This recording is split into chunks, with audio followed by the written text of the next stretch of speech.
But if the government is continuously spending more than the revenue that it collects, then it has to borrow every time.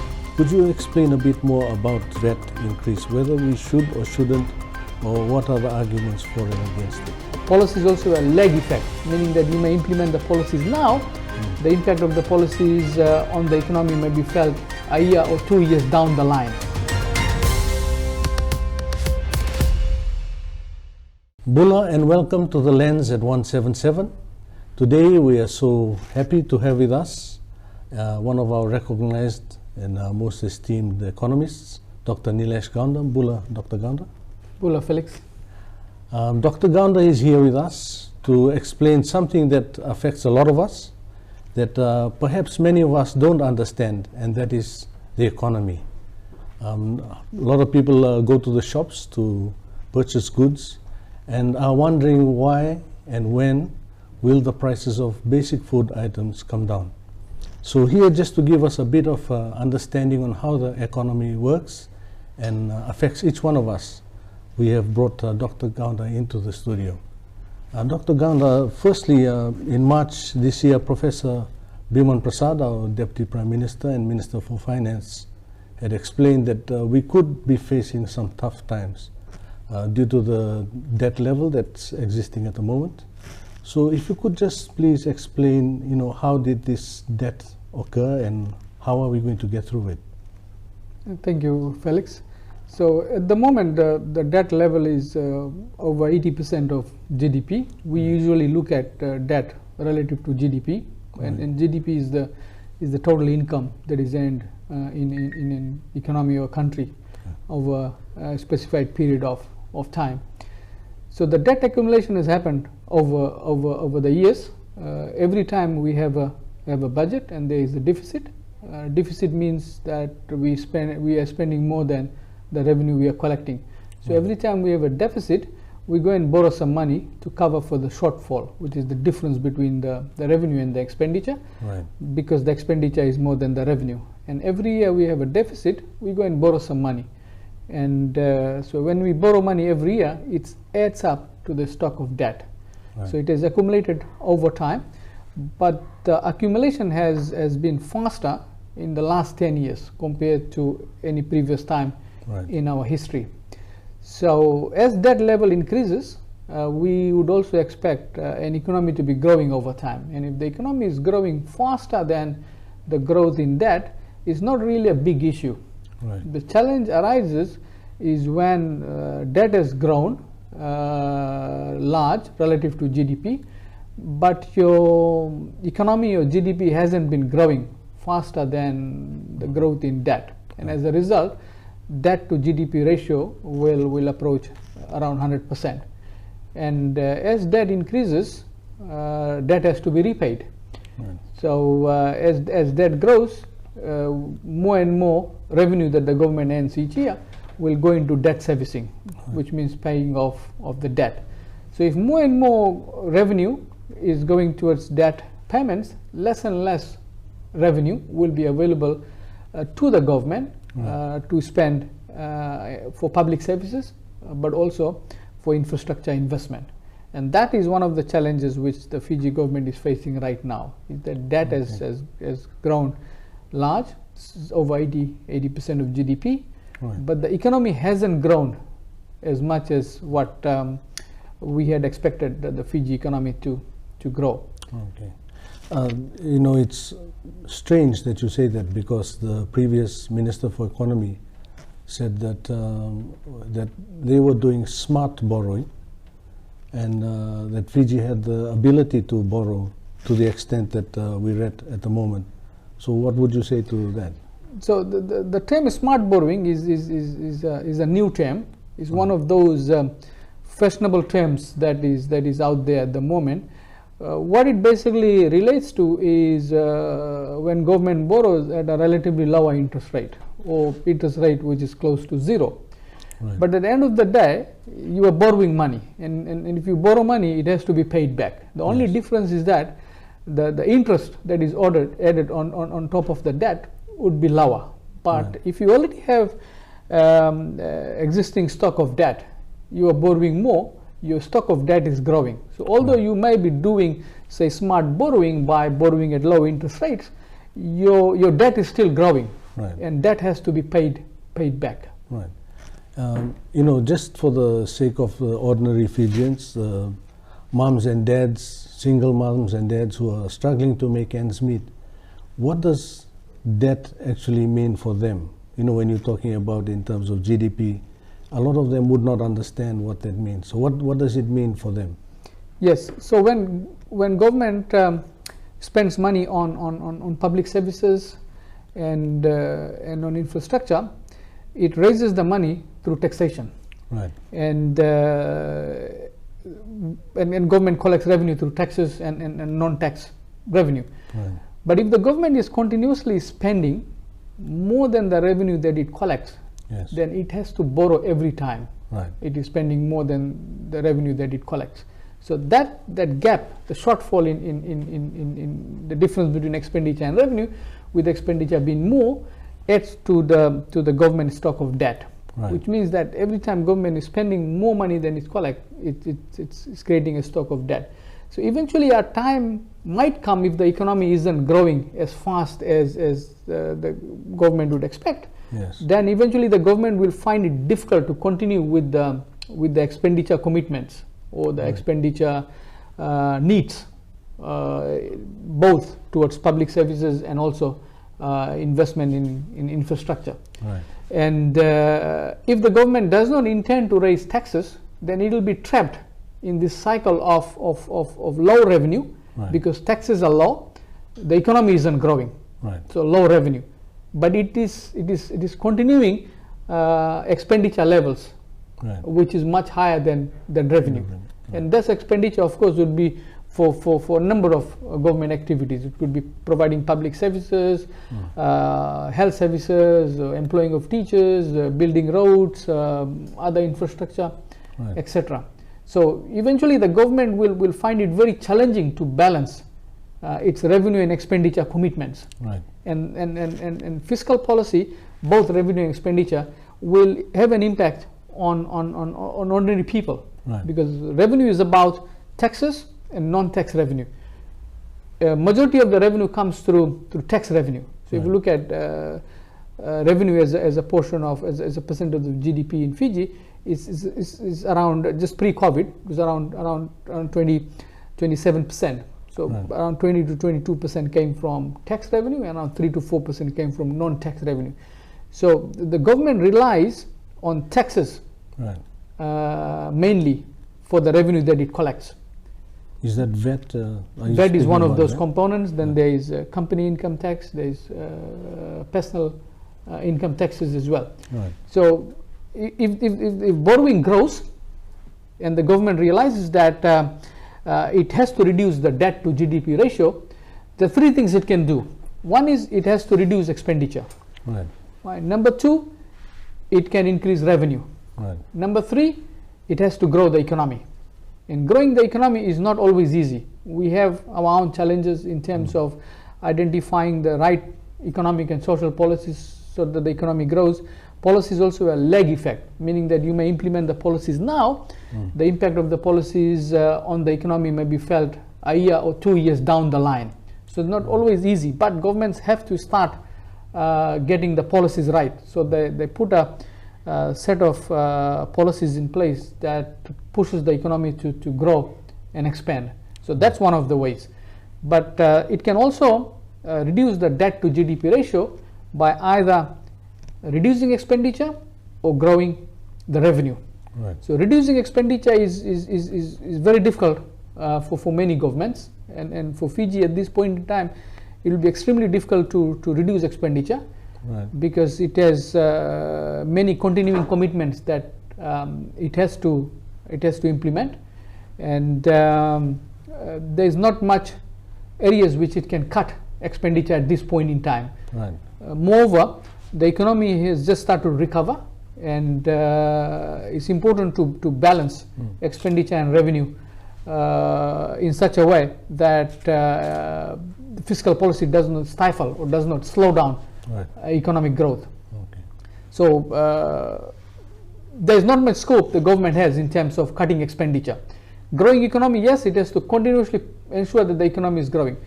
Now, coming to the other point is regarding revenue. Right. Increasing revenue, then the third option means you either raise tax revenue or non-tax revenue. The major portion of the revenue is the tax revenue. So when you talk about increasing revenue, the option that you have, the main option is tax revenue. Right. But increasing taxes is not always easy, because if you increase taxes, businesses, households will feel the impact of rising taxes. Okay. And government's also mindful of the social and economic impact of increasing taxes, and government should be mindful of what will be the impact of increasing taxes on households and businesses. So this is the difficult task for the government at this point in time. Well, thank you, Dr. Gounder. We're going to take a short break, and we'll come back and speak more about taxes, and especially VAT.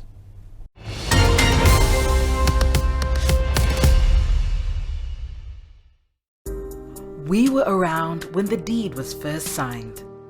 We were around when the first car engine roared.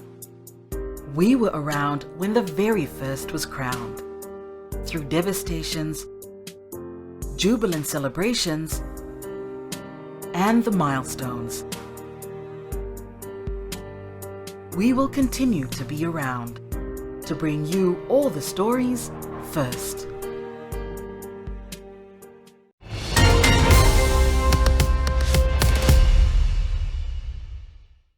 Welcome back to The Lens at 177, and here with me is esteemed economist and a renowned local economist, Dr. Neelesh Gounder from the University of the South Pacific. Dr. Gounder, you were talking about VAT, and that VAT is an issue that a lot of Fijians today are facing a lot of challenges with. They are unsure of what the future will hold in terms of the national budget, which is impending and due out shortly. So you had mentioned that increasing VAT is challenging politically and also economically for the lower people in the lower income bracket. Could you explain a bit more about VAT increase, whether we should or shouldn't, or what are the arguments for and against it? Thank you, Felix. So VAT is a consumption-based tax, which means at the end of the day, the tax will be paid by those who buy the goods and services, right, and which is the consumers in this case.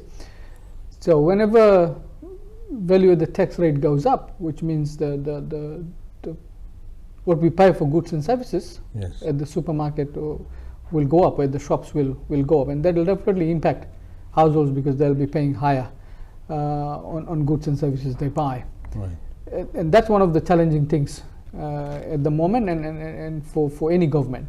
So if we have now 3 rates of VAT, 0 rated on some essential items, then there is 9%, and then there is 15%. So from an economic perspective, it's efficient to have a single VAT rate. Collection is relatively easier, and efficiency is one of those principles of any taxation system. Right. And having a single rate is important in terms of efficiency.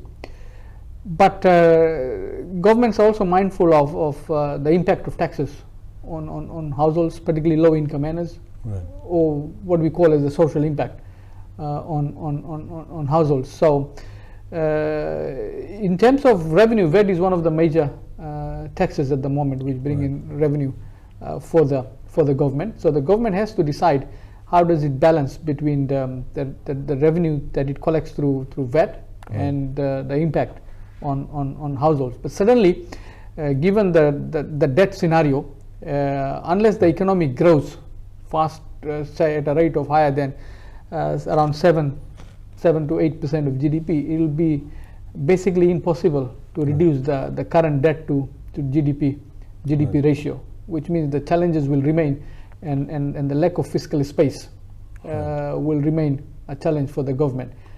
Given that Fiji is a small island economy, and the vulnerabilities that we face arise from the characteristics that give us the small island state characteristic. So it's up to the government to to decide whether they want to increase the VAT rate or not. But at the end of the day, the government will ensure that the debt to GDP ratio comes down. And if revenue is the way to bring that down, then tax rates will have to go up, because increasing revenue then will take care of ensuring that government is able to reduce the debt at a faster rate than what would have been if it does not increase the tax rate. Now, if it does increase the VAT rate, one option is to use some of the revenue collected to make direct transfers to the poor. So while price of say it wants to have a single VAT rate of 9% on all items, and remove the zero rated VAT items, then the zero rated VAT price of zero rated VAT items will go up by 9% if there is a single 9% rate. In that case, one option for the government is to make direct transfers to households impacted by the increase in the VAT rate, and the government can do that through the revenue that's collected, because at the moment there is a lot of leakage when there is a 0% VAT rate. So the 0% is there to help the low income earners, but everybody benefits from the zero rate. Even the high income earners benefit from the zero rate as well. So the government has to decide on a system which is going to take care of the leakage in terms of having a zero rated VAT, but at the same time ensuring that the burden or the impact on low income earners is reduced. We can hear you, we hear what you are saying and explaining. The government has tried to explain that as well, but any increase in VAT, it's always the most vulnerable who will immediately feel it. Low income earners earning $4 an hour, $150 a week, how do they suddenly have to pay 9% more for items they are struggling to pay at the moment? So should the measures that government have in place to ease that burden be there first, or do we have to wait for the VAT returns to come in? I think this has to be taken at the same time, because if the government does increase the VAT rate, I'm not sure whether they're going to do that or not. If they do increase the VAT on zero rated items to 9%, then they must immediately also support the low income households through direct transfers. So they don't feel the impact of the increase of prices of zero rated items. The support has to be given simultaneously as costs go up, so households are able to deal with the increase in the cost of living. Talking about that, the Fiscal Review Committee was established to help government with the overall fiscal policy, setting fiscal policy and making recommendations and making sure that it's physically sustainable over the next decade or so. In your view, how effective will the committee be? The recommendations they are going to make, how effective will it be in shaping government policy? I think the government is very serious about consulting experts and stakeholders, and within that spirit, the Minister for Finance established the Fiscal Review Committee. It was also one of the promises he made just prior to the election. I think there is a lot of genuine effort in terms of the government's intention to get views from not only from an expert group, but also from the wider stakeholders. So within that context, I must say that the government will read the report and will be able to see whatever they can take out from the report. We have made our recommendations, and the report is with the minister now, and is up to the government of the day to see what they can take out from that report and what they can implement. Remember, we were constituted as the Fiscal Review Committee was constituted as an independent committee. Our work was independent of the government. We consulted a variety of stakeholders. We also did a bit of public consultation. but there's a lot of discussion within the Fiscal Review Committee members who had a very diverse expertise, and we have made a long list of recommendations. Okay. But it is up to the government now, Right. to see whatever they can take away from that report, and whatever they are willing to implement. And as Fiscal Review Committee, we look at the evidence, and we look at the direction of the economy and the macroeconomic scenario. Right. So it was quite straightforward for us. But for the government, it will be much more than that. They have to be mindful of the political economy scenario as well. Right. And given that this is a coalition government, there are 3 different parties who are part of the government. Yes. They have their own specific interest as well. So let's wait and see what the government implements from what we have recommended as the Fiscal Review Committee. Thank you. We'll take a short break and we will be back shortly.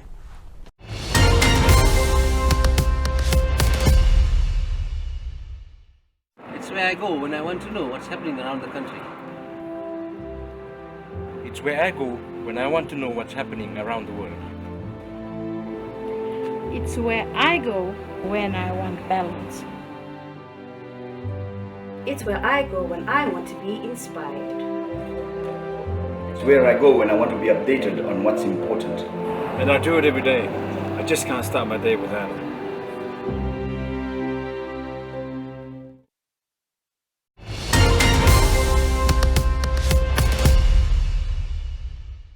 Bula, and welcome back to The Lens at 177. And here with me is Dr. Neelesh Gounder from the University of the South Pacific School of Economics, an esteemed and renowned economist. Dr. Gounder, we were talking about VAT.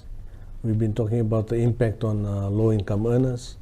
Now I'm going to just shift to small and medium enterprises, Fijians who are trying to establish businesses in Fiji. One way to grow the economy is by encouraging the private sector, I believe. So if you could just tell us, where are we right now? There's been a lot of discussion that trying to get a business set up in Fiji is so difficult, and if government is serious about doing that it needs to take some serious steps to make it easier. So just your thoughts on that. Yes, the private sector is really what we call as the engine of growth in any economy. Right. The private sector is where goods and services are produced, and goods and services are distributed by the private sector, and goods and services are consumed by households. So economic activity, the majority of the economic activity actually happens within the private sector. Right. And the private sector is what contributes to growing the economic activity, which means if we want to grow the economy or increase GDP or grow the GDP, it's important to ensure that the private sector is growing. The public sector, the government, provides the rules, regulations, and the framework within which interaction and economic activity takes place. Right. But governments intervene to provide public services and invest in infrastructure, which the private sector is generally not willing to do. So the public sector, the government, has a specific role, and the private sector contributes to the broader economic activity. Right. So it's very important to ensure that we have the right rules, regulations, and policies in place, Right. for the private sector to grow. And when we talk about the private sector, we are talking about the businesses. And in Fiji, majority of the businesses are SMEs. Right. And which means that we have to ensure that these SMEs are growing, because when businesses grow, they employ more people.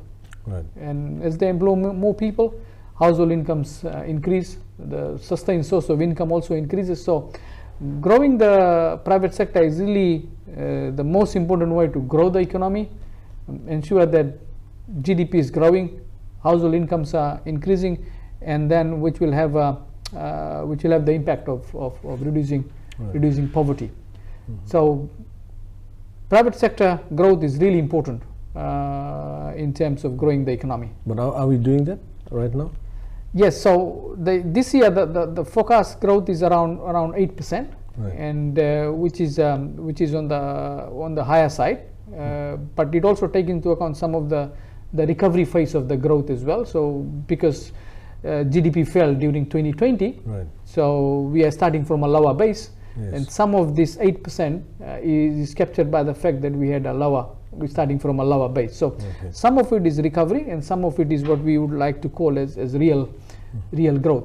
But what's really important is once the recovery phase is over, say we are back to pre-COVID-19 GDP level, what happens after that? What are the growth rates beyond 2024, 2025 and onwards? That's where the private sector will really matter. Okay. Yeah, because government spending is always there. Governments have an annual budget. They commit to spending so much towards public services and so much towards infrastructure. But they all are important part of the strategy towards growth, Right. and that links back to the private sector, how the private sector is doing and how the private sector is growing. So we need to have the right policies in place to attract investment within the private sector, Right. and having the right climate to attract investment is important, so the private sector is continuously growing, but also allowing our private sector to thrive. Yes. Within the rules and regulations. We should not create cumbersome processes when it comes to doing business. Which or we the have cost of we doing have business. at the moment. Yes, the cost of doing business indicators tell us relative to other countries we have higher cost of doing business. Even when it comes to starting a business, we are doing very poorly compared to many other countries. So these are the areas we need to improve in terms of reducing the bureaucracy, Right. reducing the processes that are required if somebody wants to start a business. Yes. The bureaucracy and the processes, all of those add to the cost of starting a business. Right. Similarly, the cost of doing a business. Businesses produce goods and services and sell goods and services. There are businesses which retail. They buy goods and services and they sell goods and services to households and consumers. Right. So within the process, the rules and regulations that businesses have to go through in terms of buying and selling, all of these add to the cost of doing business. Right. So as this cost of doing business grows, business revenue is going to go down. It is going to have an impact on business profits. So the incentive to do business goes down because the cost of doing business is higher. Right. Right. I just want to bring you back again to VAT. Some people are arguing there's a narrative on social media that VAT is a shortcut or an easy way to get the economy back on track and to recover from the debt situation we're in. Whereas growing the economy slowly may be a better way to do it with less impact on the marginalized and the lower income earners. Just your views on that? Yes, that's true in a broader sense. If you don't want to touch VAT, that's fine. But your debt to GDP ratio is not going to come down if your revenue isn't growing. Right. So if you look at revenue to GDP ratio, it hasn't gone beyond 27% of GDP. Right. So if we don't grow the economy and revenue isn't growing, it will be difficult to reduce the debt to GDP ratio. Right. So 3 ways to reduce the debt to GDP ratio. One is to increase revenue, the other is to reduce expenditure, and the third is to grow the economy.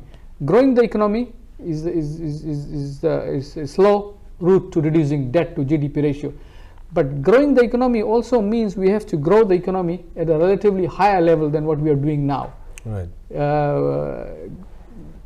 If GDP is growing, say, more than 7 to 8%, then only we'll be able to make a dent on the debt to GDP ratio. Right. If say we go back to 3 to 4% next year, Right. or after next year, with that kind of growth levels, we won't be able to reduce the debt to GDP ratio. So the pressure on government will always remain.